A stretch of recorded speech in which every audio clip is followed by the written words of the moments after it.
Kontakts ar doktoru Čārlzu Stenliju, nesot evaņģeliju visā pasaulē.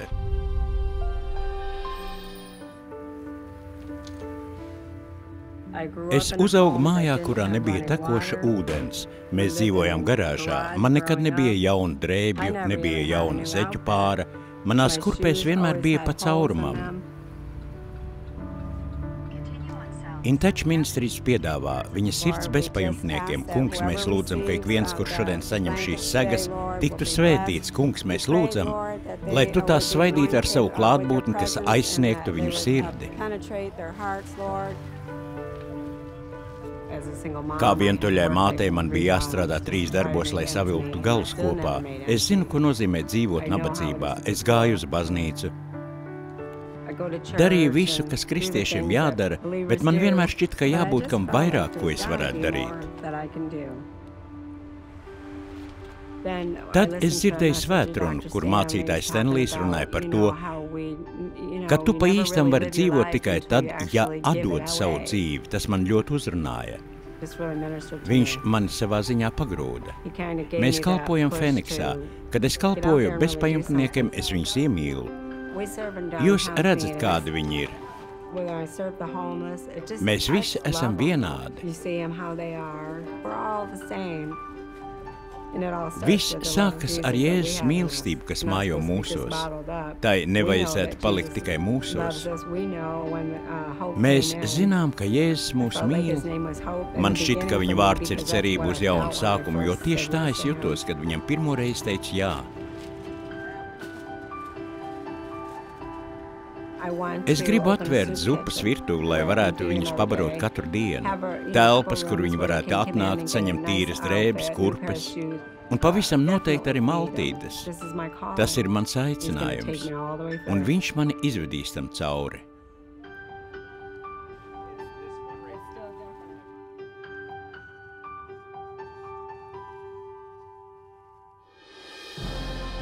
Turpmāk raidījumā Kontakts uzruna ievainojumu dziedināšana. Kāds tev ir sāpinājis pirms gada, 10 vai vēl senāk, tas ir palicis un tu to nevari nokratīt nost. Tu saki, ka nekas jau nav noticis, bet dziļi sirdī zini, ka notika gan. Tu centies to noliegt, bet neizdodas. Tu apspied, bet tas atkal un atkal uzpeld. Reizēm tas uzpeld diezgan apkaunojošā veidā.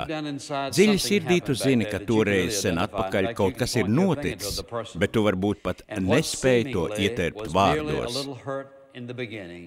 Tu pat vari norādīt uz īsto cilvēku, kas iesākumā bija neliels ievainojums, kaut kādā veidā ir nocietinājies kā siena tavā prātā. Tas tur stāv un paliek, tu jūti tā nastu, tu gribētu no sevis to nopurdināt, tu gribētu tikt no tā vaļā, tomēr nekas nesanāk. Tu tik ļoti esi sāpināts. Un šķiet, ka tu nekad nespēsi to pārvarēt. Šodien es gribu tev teikt, ja tu nepārvarēsi pagātnes ievainojumus, drīz tie spēs lielā mērā sadragāt tavu dzīvi. Ik viens tiek sāpināts. Bērns sāpina vecāki, vecāki sāpina viens otru, draugi sāpina citu. Ievainojumi un sāpes ir daļa no mūsu dzīves. Cilvēki saka vārdus, kurus nevajadzētu teikt. Reizēm tie ir ļoti apzināti ļaunprātīgas baumas, reizēm tie ir fiziski sāpinājumi, bērnu izmantošana, pusauģa vai pat otra pieaugušā ļaunprātīga izmantošana. Tas rada sāpes. Ir svarīgi pieņemt lēmumu, ko mēs iesāksim ar šīm sāpēm. Vai es centīšos ar tām tikt galā, sabojājot citu savas dzīves sfēru?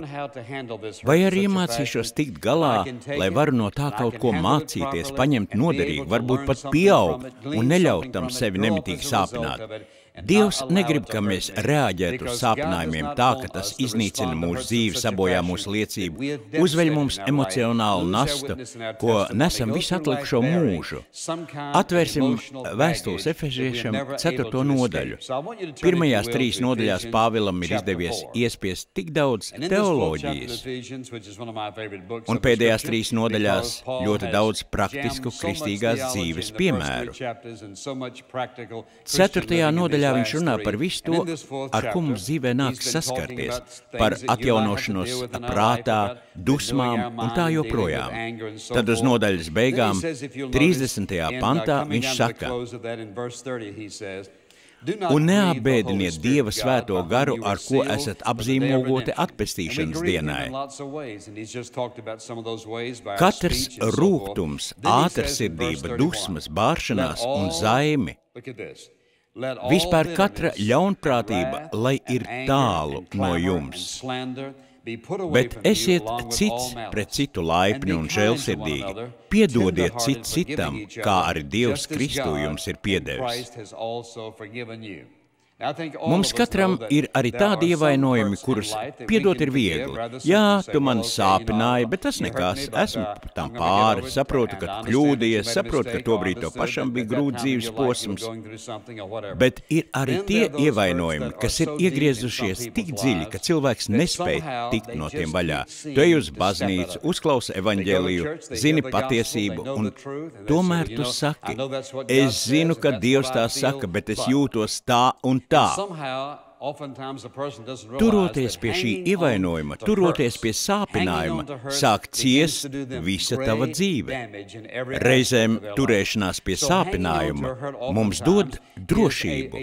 Ja cilvēks jau ilgu laiku ir turējies pie sāpinājumiem, jau doma vien, ka nākas tos atlaist, šķiet iznīcinošāk par pašām sāpēm. Reizēm domāju par bērniem, kurus vecāki ir izmantojuši seksuāli, fiziski, varbūt pat emocionāli vardarbīgi. Viņi izaug un visu savu dzīvi nes līdzi šo nastu. Viņi izaug ar dusmām pret saviem vecākiem. Viņi dzīvo prātojot, kāpēc es tā jūtos? Kāpēc es jūtu pret vecākiem tādas jūtas? Bieži viņi nespēj to ieteikt vārdos.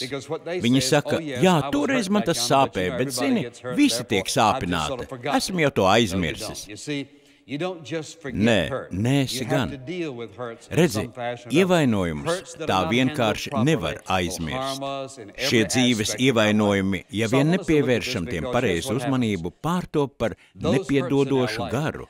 Bieži šis nepiedošanas gars ir ļoti maigs. Īpaši, ja šis sāpinājums nāk no vecāku puses. Jo ir ļoti dabiski teikt, nu jā, viņa taču ir mana māte.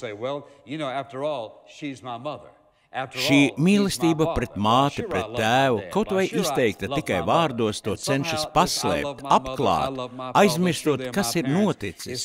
Tomēr tas nekur nepazūd tikai tāpēc, ka tu vari pateikt, ka mīli savu māti vai mīli savu tēvu. Bieži vien, ja šie ievainojumi ir bijuši dziļi, tu nemaz patiesi viņus nemīli. Tu gribētu viņus mīlēt. Tu gribi viņus mīlēt, tev vajadzētu viņus mīlēt.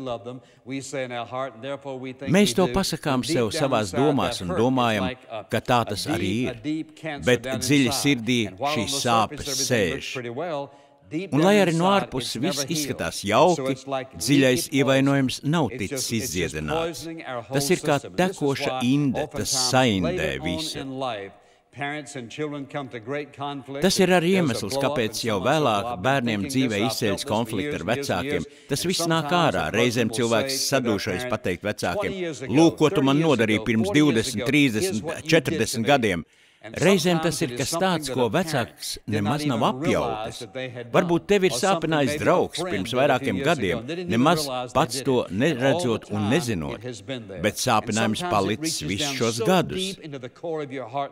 Mums ir jāatkāpjas un jāpadomā. Neviens nevar man tev piespiest būt nepiedodošam. Neviens nevar piespiest man nepiedot. Neviens nevar piespiest man dusmoties. Neviens nevar piespiest man būt naidīgam. Neviens nevar piespiest man sirdī nest rūgtumu. Man pašam ir jāizlemj šīs emocijas un sajūtas sevī kopt vai atraidīt. Ja es ļauju šīm emocijām vaļu, tad tas ir tāpēc, ka esmu izvēlējies būt dusmīgs. Esmu izvēlējies būt ļaunatminīgs, nepiedodošs. Esmu izvēlējies tā justies. Ziniet, kas man pašam ir palīdzējis? Es sāku domāt par to, ka Kungs Jēzus Kristus devās pie krusta, uzņēmās visus manus grēkus. Viņš man pilnīgi visu jau ir piedevis. Kā es varu nepiedot, kad viņš ir piedevis man? Jā, otrs cilvēks var būt kaitinošs, nesavaldīgs. Varbūt viņš negrib būt mans draugs, kontaktēties ar mani. Tas, kā uz to reaģē otrs cilvēks, ir viens. Svarīgi, kā reaģēšu es. Vai es pieļaušu, ka nepiedodošs gars kāds ievainojums sabojā visu manu dzīvi? Vai arī mana reakcija nebūs atkarīga no otra cilvēka? Viņš saka, atmetiet visu ļaunprātību, esiet laipni cits pret citu ar maigu sirdi, piedodoši, kādi tas Kungs jums ir piedevis. Kāds var būt ļaunums, kas mūs sagaida? Pirmkārt, sabojātas emocijas. Ir ļoti, ļoti daudz cilvēku, lielais vairums, lai neteiktu, ka visi dzīvo ar bojātām emocijām. Viņi pat to neredz, neizprot, viņi vienkārši zina, ka nav laimīgi, ka nav apmierināti. Zina, kaut kādā veidā nekas nav sanācis. Šķiet, ka viņiem nekādi neizdodas pa īstam izbaudīt dzīvi un iet uz priekšu. Viņiem neizdodas pagātne atstāt aiz muguras. Viena no dzīves traģēdijām ir satikt cilvēku, kurš turas pie pagātnes ievainojumiem un sāpēm. Cilvēku, kas nespēja atlaist, atsakās to aizmirst un palaist. Tas ir kļuvis par viņu drošību. Ja tomēr arī izdodas palaist, cilvēks pat nezina, ko pēc tam iesāktu, jo tas ir smags darbs, izjust, izpaust, uzturēt un kopt savā sirdī šādu naidīgumu un aizvainojumu. Tātad viena no jomām, kas ļoti cieš no šādiem ievainojumiem, ir cilvēku emocijas. Rūgtums un aizvainojums. Viņš no tām nevar aizbēgt. Tu nedrīksti pieļaut, ka šie ievainojumi liek tev kļūt rūgtam, aizvainotam, nepiedodošam, naidīgam un dusmīgam. Pat, ja tev labi sanāk to apspiest, tu sasaldē savas emocijas. Tu nespēji mīlēt. Tu vari mēģināt, bet nekas nesanāk. Tu nespēji mīlēt, nevari būt brīvs, būt dāsns, dodošs. Kāpēc? Jo tevī kaut kas ir sastindzis. Tu ne tikai nespēji patiesi mīlēt, bet tu arī nevari to pieņemt. Vīri, sievas, ļoti bieži ir tā, ka partneris nespēja pieņemt otra mīlestību. Viņi pat nezina, kāpēc. Viņi vienkārši nevar. Viņi sauc mīli mani, lūdzu, lūdzu, mīli mani. Tajā pat laikā viņi otru cilvēku atgrūž. Kāpēc? Jo viņos kaut kas ir sastindzis, kaut kas dziļi nav kārtībā, kaut kam ir jāatkūst, dusmām, aizvainojumam un naidīgumam, vecajiem sāpinājumiem ir jāizšķīst, šī cilvēka dzīvē jāienāk Dieva dziedināšanai. Viņi nespēs mīlēt, pat ja kāds mēģina tev mīlēt, tomēr zini, tu nespēji viņam uzticēties, vai arī tu nekādi nevari to sajust. Tu nespēji piedzīvot, nespēji saņemt, tāpēc, ka tu esi tik dziļi sāpināts. Tu pat nezini, kāpēc tu nevari. Kas notiek? Tev jābūt stingram. Ziniet, draugi, tu vari būt stingrs un stiprs, cik vien spēj. Es labāk būtu maigs. Viņš šeit saka maigu sirdi, mīlošs cits pret citu, piedodami viens otram, kā arī tas Kungs jums piedevis. Kāpēc es neesmu brīvs mīlēt? Kāpēc es nespēju sev atdot otram? Kāpēc man nesanāk?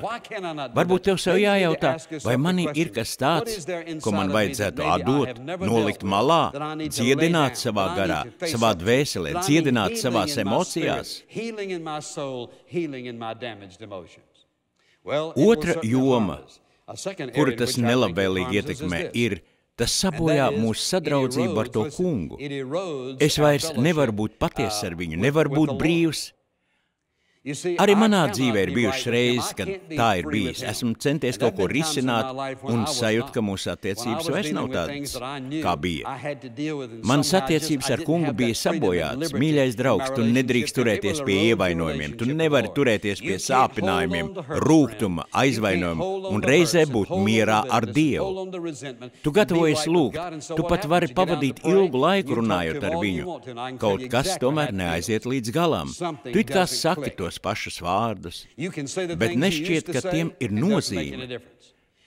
Tu centies sevī izraisīt kaut kādas sajūtas, bet tas nesanāk, jo tu nevari palikt nepiedošanā. Tam nav nekāda sakara ar to, ko ir izdarījis kā cits. Otrs var būt mīlošs un piedodošs vai otrādi naidīgs un dusmīgs, bet ko? Tam nav nekāda sakara ar manu reakciju, manām attiecībām ar to kungu.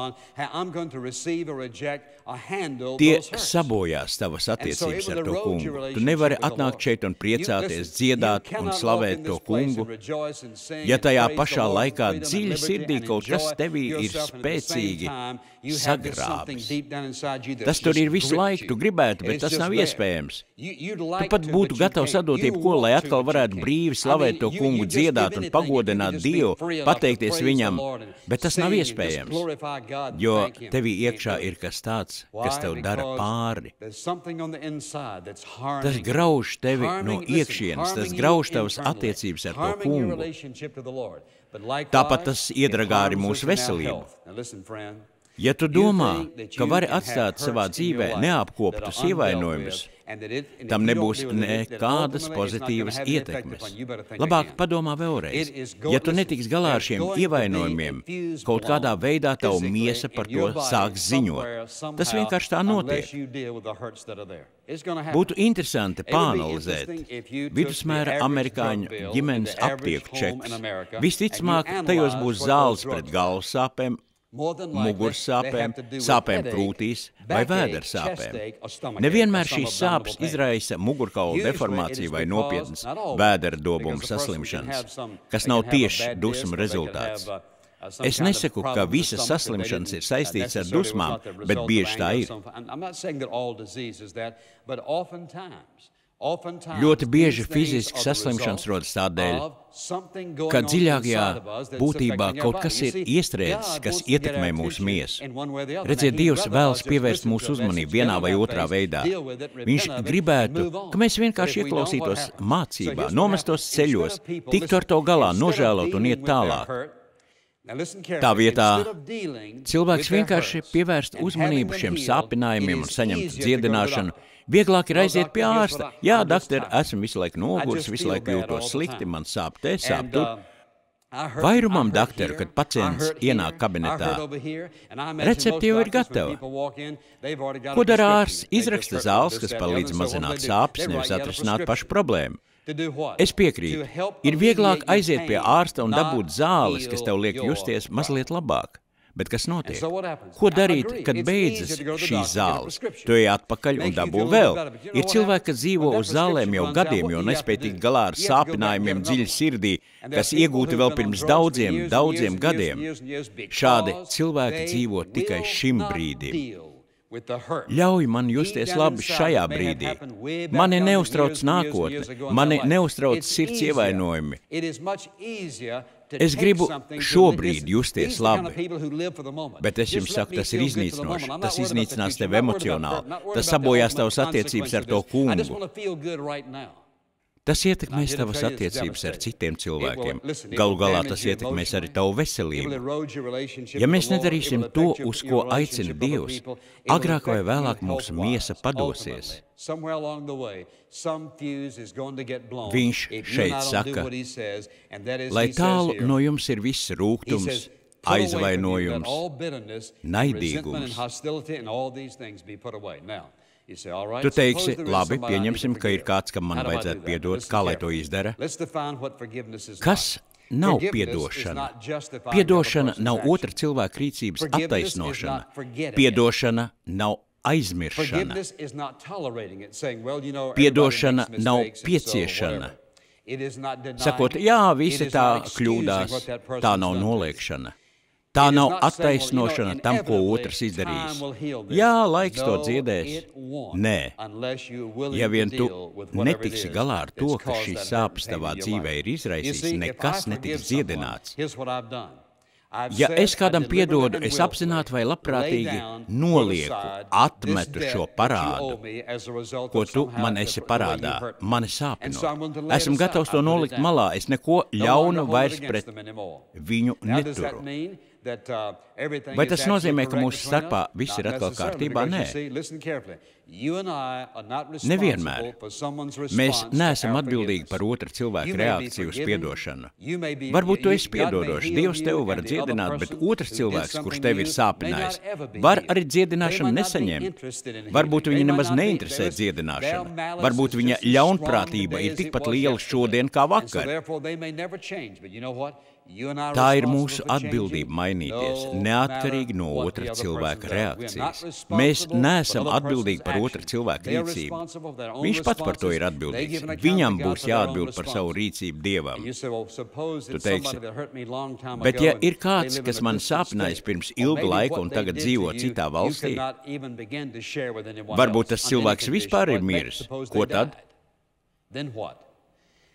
Ja es domāju par visām šīm traģēdijām, ziniet, kas ir īstā traģēdija? Tas, kas var notikt bērniem ar vecākiem. Bet tad vecāka māte vai tēvs nomirst un paliek viss rūgtums, aizvainojums un naidīgums. Ko tagad darīt? Vai man ar to jādzīvo visu atlikušo dzīvi? Vai man jādzīvo tagad līdz mūža beigām? Es nevaru to nokārtot. Es nevarēju toreiz, bet tagad ir par vēlu. Ko man darīt? Es pateikšu, ko darīt. Tas nostrādās. Tiec galā viens pats. Noliec divus krēslus, apsēdies vienā no tiem un iedomājies, ka otrā krēslā sēž tas otrs cilvēks. Varbūt viņš pat dzīvo tavā kvartālā, bet nerunā ar tevi. Tas nekas. Varbūt tas cilvēks ir miris. Iedomājies, ka viņš sēž otrā krēslā. Un tad izsaka otram cilvēkam savas sajūtas. Pastāsti, kā viņš tevi ir sāpinājis. Ļauj plūst visām tām sajūtām, kas ir tevī. Tu saki otram cilvēkam. Tāpēc, ka Kungs Jēzus Kristus, mans personīgais glābējs, devās pie krusta un pilnībā samaksāja manu grēku parādu. Tāpēc, ka viņš man nemitīgi ir piedevis, es izvēlos piedot tev to, ko tu pret mani esi nodarījis. Tad lūdz šo lūgšanu. Tēvs, es gribu tev pateikties, ka tu dod man spēku un iespēju nolikt šīs sāpes, kas tik ilgus gadus manī krājušās. Paldies, ka tu ļauj man piedot manam tēvam, mātei, māsai, brālim, dēlam, meitai, draugam.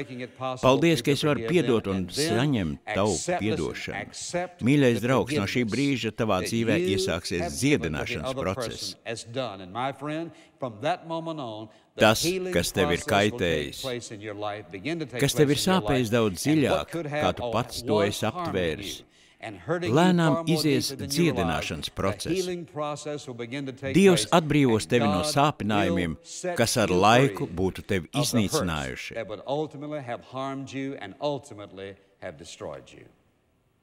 Tikai tu pats zini, kuri cilvēki, kādas pieredzes tevi ir tik dziļi sāpinājušas. Vienīgi tu zini, cik dziļas un pamatīgas ir atstātās rētas. Ir situācijas un apstākļi, kas tik neiedomājami ļauni un riebīgi, ievainojoši un sāpīgi, ka ar tiem tā vienkārši nevar tikt galā. Es to saprotu. Iespējams, neviens pat nespēja saprast, kā tu jūties, bet tu nevari salīdzināt sevi ar citiem. Tev vienkārši sev jāpajautā, vai es gribu pieļaut, ka šie ievainojumi man kaitē fiziski, emocionāli, manām attiecībām ar Dievu, vai arī es gribu saņemt dziedināšanu. Tas ir tavs lēmums.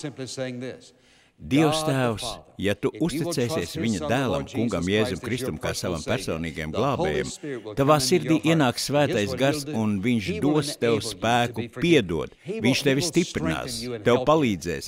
Viņš liks tevā sirdī tik lielu mīlestību, ka tu spēsi paskatīties uz otru un ieraudzīt viņu citā gaismā. Tu ieraudzīsi viņu kā cilvēku, kurš arī ir sāpināts savā dzīvē, kas lic viņam tā rīkoties pret tevi. Visu dzīvi viņš rīkojies nepareizi, vājuma mirklī viņš ir izdarījis vai pateicis ko tādu, kas tevi dziļi sāpināja, mainīsies visa tava attieksme. Lūk, kas notiks. Kad tu uzticies tam kungam kā savam glābējam, viņš dod tev spēju piedot, jo pirmo reizi savā dzīvē tu pats apjauri, ko nozīmē saņemt piedošanu. Ja tu neesi uzticējies Jēzum Kristum kā savam glābējam, tev varētu šķist, ka pats tiec ar visu galā. Tie sāks ietekmēt visas tavas dzīves jomas.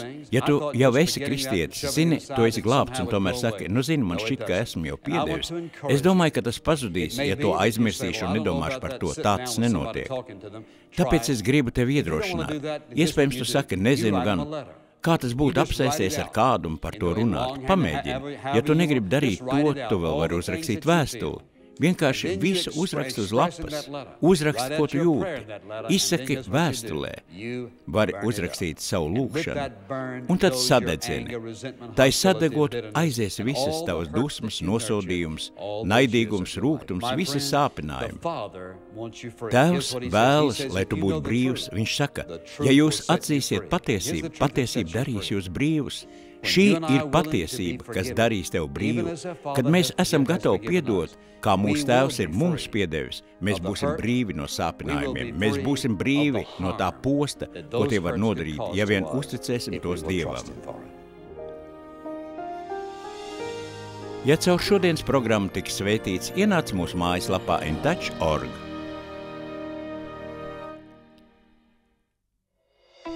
InTouch vada cilvēks visā pasaulē dziļākās attiecībās ar Jēzu Kristu un stiprinot vietējo draudzi. Šo raidījumu sponsorē InTouch ministrija un tā skanējums iespējams pateicoties Dieva žēlastībai un jūsu uzticīgajām lūgšanām un dāvanām.